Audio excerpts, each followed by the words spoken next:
Bueno, ante todo, buenos días. Gracias a Infocasas por la invitación.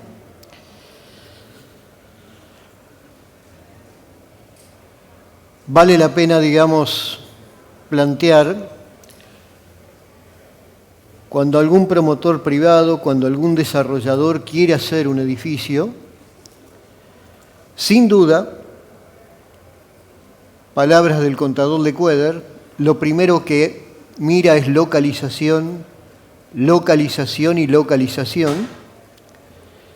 Después de eso, obviamente, el tamaño del terreno, el frente que tiene, el FOS, el porcentaje de superficie que puede edificar, las especificaciones del producto que quiere hacer, viviendas, oficinas, unidades de qué tipología, 1, 2, 3 dormitorios, monoambientes, qué amenities va a tener el edificio, qué tecnología, qué apoyo vamos a tener de UTE, esto es nuevo, no estaba programado, en la charla, pero algo realmente importante es el tema cómo inciden medidas de los gobiernos cuando uno va a elegir qué tipo de producto hacer, fundamentalmente basado en qué estímulos hay a tales efectos.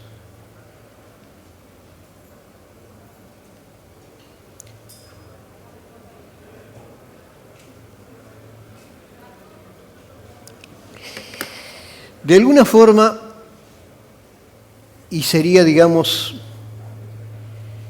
encare del tema, hace 10 años se creó una ley que recibió el nombre de Viviendas de Interés Social, proyecto aprobado en unanimidad por ambas cámaras en el Parlamento, con determinadas exoneraciones tributarias, y de alguna forma eso cambió el mapa de Montevideo y de muchas ciudades del interior, edificándose donde en 20 años no se había edificado absolutamente nada. Partes de la ciudad de Montevideo, como Cordón, Centro, La Branqueada, etcétera, que por muchísimos años no se había edificado, y sí se había edificado en Pocitos, Malvín, Buceo, zonas de la costa. El mapa de Montevideo, con el correr de los años de permisos de construcción, cambió totalmente. Hoy se edifica más fuera de la costa, en Montevideo, que en la costa, por un tema de estímulos del Estado que vienen por el tema de vivienda promovida. La ley dice una cosa, después decretos reglamentarios pueden decir otra cosa. La vivienda promovida en los últimos años comenzó a decaer el número de proyectos hasta el año pasado, porque se empezaron a poner topes de precio. La mitad de las unidades tenían que ser de 2 dormitorios o más.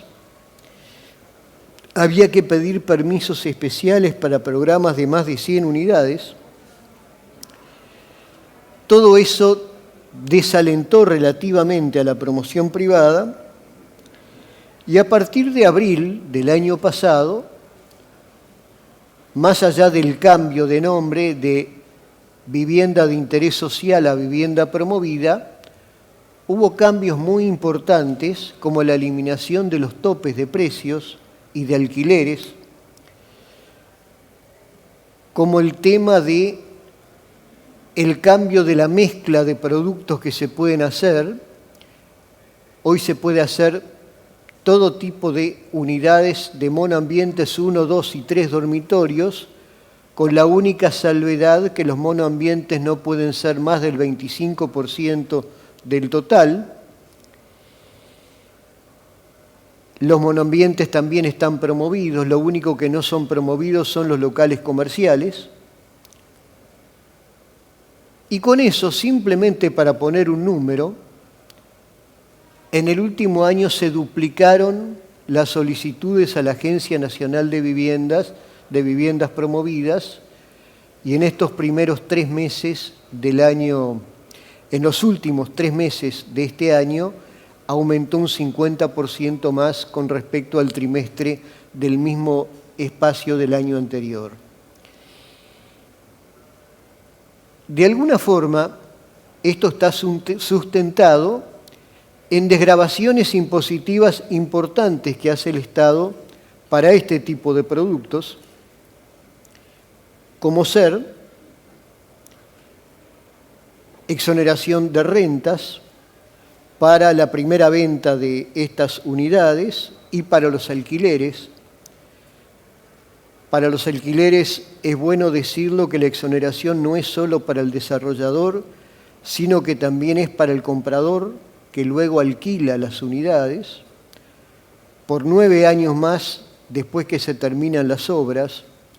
De alguna forma, la finalidad de esta ley es construcción para venta y alquiler, exoneración de patrimonio durante la obra y 2 años más, y luego exoneración de patrimonio si las unidades están alquiladas, devolución del IVA asociado al costo de construcción, no pago del IVA de ventas, no pago del ITP a la primera venta de inmuebles. Con todo ese esquema de estímulos del Estado, sin duda, digamos, de que, junto con el tema megaproyectos, es fácil explicar o es fácil entender por qué el crecimiento que tuvo mano de obra de la construcción en este último año, a pesar de la pandemia, a pesar de la situación general del país, fue el sector que más creció en puestos de trabajo y de inversión. Hay 2 palabras con las mismas letras, con significados totalmente distintos, que son casualidad y causalidad. Bueno, acá se apostó a la causalidad.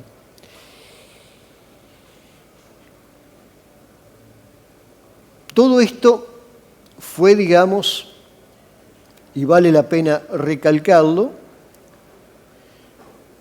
de alguna forma una tarea en común de explicitación de la situación por parte de la Asociación de Promotores Privados de la Construcción, APCU, con las autoridades gubernamentales, y creo que los éxitos han sido importantes. Uno puede decir, y uno la escucha la pregunta, bueno, 2 preguntas. La primera, ¿cuánto le sale esto al Estado, este apoyo, estas exoneraciones a la construcción? Vale la pena ahí plantearnos 2 temas. Todos los proveedores de la obra, constructores, arquitectos, barracas, subcontratistas, todos tienen que pagar sus impuestos. La exoneración es para el desarrollador. Segunda consideración, se ocupa mano de obra y se pagan leyes sociales, un porcentaje cercano al 76% del monto de los jornales. Con lo cual, la recaudación tributaria que no la paga el desarrollador, sí la pagan otros agentes. Pero en el año 2011 tuvimos la oportunidad de ir al Parlamento, cuando se estudiaba, digamos, la aprobación de esta ley, y uno tiene 2 formas de calcular los costos. Uno puede decir, esto cuesta $15.000 por vivienda, por poner un ejemplo, o 12.000, depende de la tipología, o uno puede contestar de otra forma. ¿Cuánto recaudó antes de la aprobación de la Ley de Vivienda Social, hoy Vivienda Promovida, el gobierno de impuestos por construcción en todas las zonas que hoy se puede construir viviendas promovidas? Y por más tasa de impuestos que uno quiera aplicar, si lo que se construía era casi cero, lo que se recaudaba era casi cero. Y hoy se recauda mucho más, porque si bien el desarrollador está exonerado, todo el resto de los agentes económicos sí lo pagan. La segunda pregunta que uno puede escuchar es: ¿y para quién va dirigido toda esta cantidad de unidades que se construyen? Y la respuesta, digamos, la dan los hechos. Normalmente un edificio de vivienda social, obviamente uno no puede generalizar porque hay muchas propuestas distintas en distintos lugares, con distintas terminaciones, con distintos precios, etcétera, etcétera, etcétera.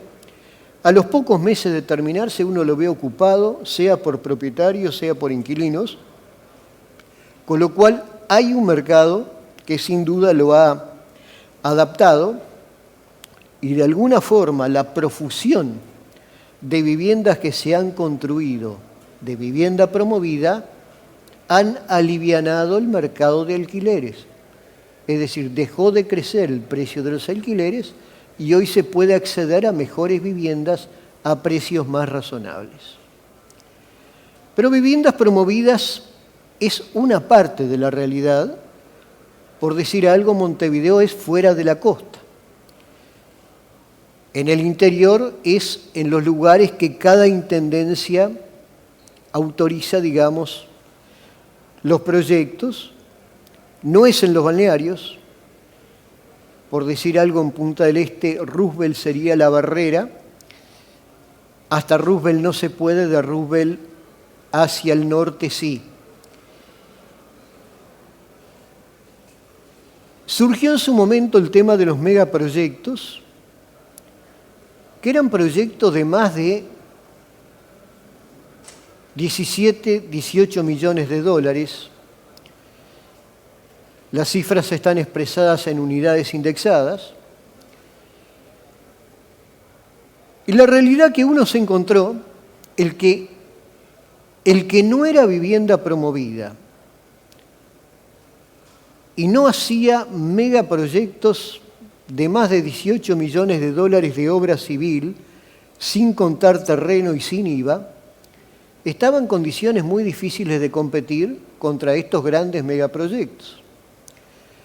Y ahí la Asociación de Promotores fue planteando, digamos, el tema a las autoridades de gobierno de uno y otro color, y se fue, digamos, bajando el monto de los megaproyectos, primero a 60 millones de UI, al día de hoy 7 millones de dólares, y el año pasado, en septiembre, se bajó a 20 millones de UI, 2.300.000 dólares, con lo cual prácticamente se puso condiciones igualitarias a cualquier proyecto de más de 1.700 metros que no sea vivienda de interés social, para poder competir con proyectos mucho más grandes en igualdad relativa de condiciones.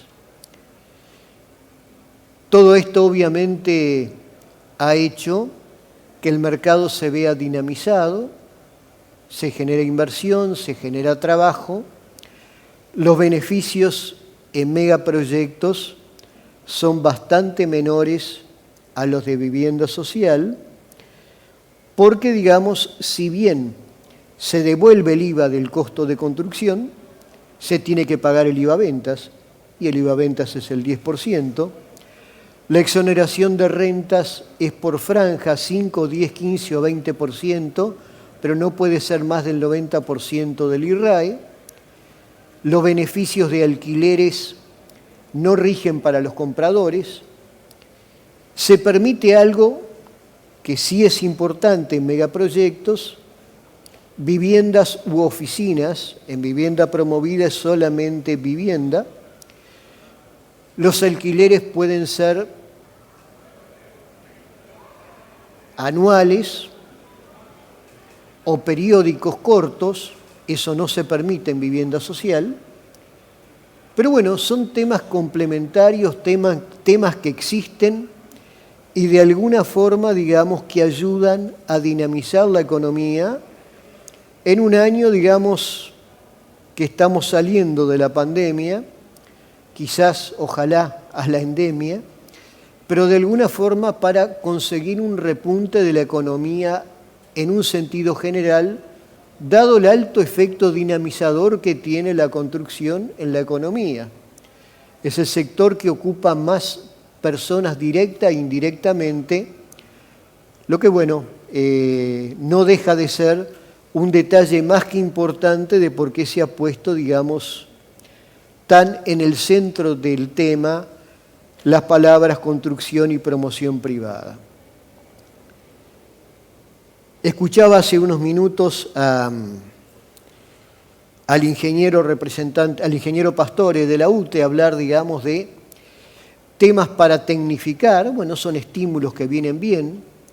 La Intendencia hace un par de meses anunció que va a dar alturas especiales en determinadas avenidas de Montevideo, determinadas zonas de Avenida Italia, de 8 de Octubre, de General Flores, etcétera.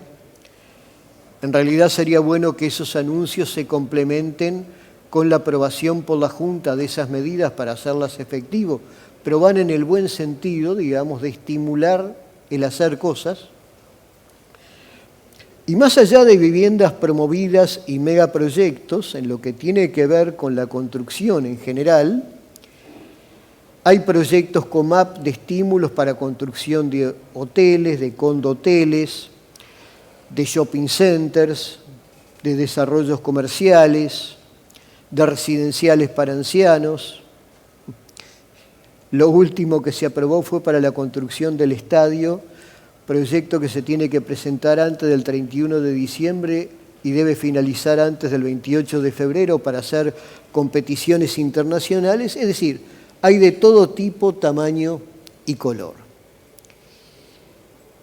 Simplemente para aprovechar el último minuto y redondear un poco,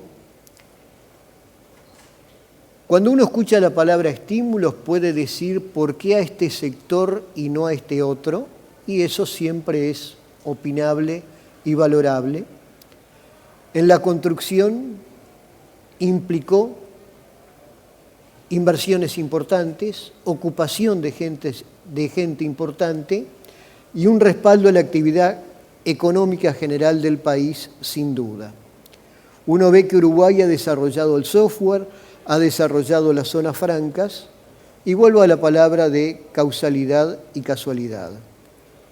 Cuando uno apuesta a la causalidad, consigue resultados mucho más fácil que si, metáfora futbolística, en el último minuto, en el último segundo, hacemos el centro para que el golero vaya a cabecear al área contraria. Un poco la idea es apostar a la realidad de las cosas y tratar de generar inversiones y trabajos. Es todo lo que tenía para... Muchas gracias. Me faltó el... Bien, muchas gracias, contador. Simplemente como cierre, un minuto adicional, apenas un minuto porque estamos ajustando los tiempos. Si debiera describir en ese minuto, de hecho en su currículum, aprovecho para informarles que los currículums de cada uno de los participantes están en los programas. El del contador Kaplan dice lo que todos más o menos sabemos, que ha sido asesor también de organismos internacionales, participa en actividades internacionales, ahora no tanto en lo presencial, ya va a volver. Si debiera describir qué es lo que Uruguay hace bien en esta materia de los estímulos y qué podría ser mejor, en un minuto. Yo te diría, digamos, lo siguiente, referido concretamente a este sector, creo que se está haciendo las cosas bien, creo que hay organismos que tienen voluntad de hacer las cosas. Yo envidio cuando veía, digamos, la presentación anterior, cuando en 29 horas construían un edificio, pero lo envidiaba, digamos, de este punto, lo que llevan los trámites en todas las oficinas públicas.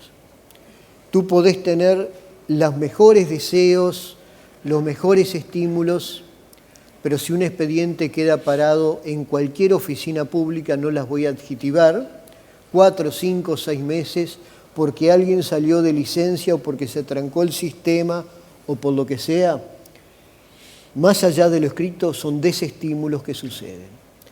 Creo que hay que apostar a hacer las cosas mejor, no solo en la actividad privada, en la actividad pública, que la eficiencia sea el tema y respetar el tiempo de los demás.